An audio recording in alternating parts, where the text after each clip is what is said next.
बिस्मिल्लाहिर्रहमानिर्रहीम। अस्सलाम वालेकुम नाज़रीन, उम्मीद है आप खैरियत से होंगे। वेलकम करते हैं एक बार फिर आपको आपके अपने यूट्यूब चैनल दारुल हिकमत उर्दू पर एक नई वीडियो के साथ।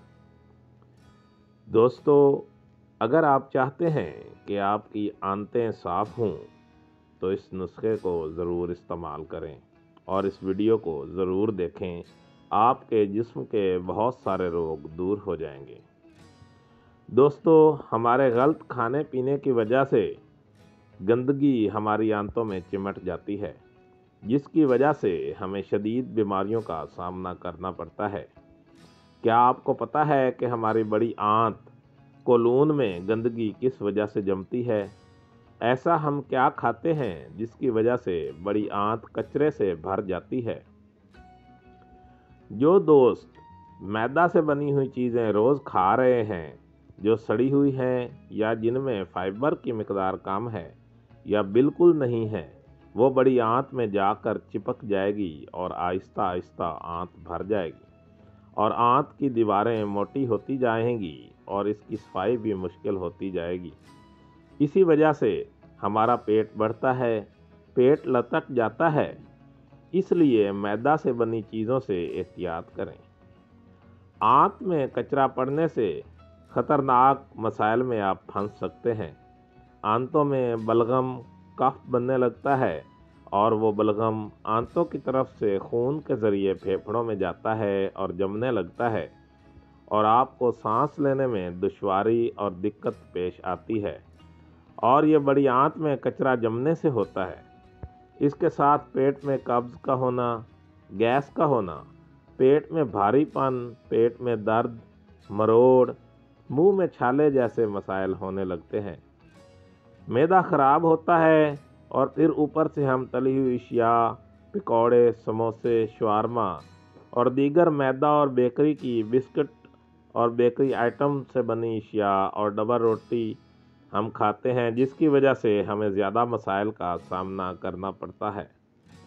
इनको खाना तर्क कर दीजिए। ये चीज़ें मैदा और आंतों की दीवारों से चिमट जाती हैं और आपके सामने बहुत बड़ी मुसीबत खड़ी हो जाती है और मैदा को इनको बाहर निकालना मुश्किल हो जाता है और फिर बहुत सी दवाइयों का इंसान सहारा लेता है, जैसे जुलाब वगैरह। अपने मैदे का ख्याल रखें और बीमारियों से महफूज रहें और ये नुस्खा इस्तेमाल करें। दोस्तों, ये नुस्खा इस्तेमाल करके आप बड़ी आंत की सफाई बड़ी आसानी से कर सकते हैं। नुस्खा बहुत सादा और सस्ता है। नुस्खा नोट फरमा लें। आप किसी भी पंसारी की दुकान से सुहागा 20 या 30 रुपए का लें और उसको कूट कर आग पर रखें।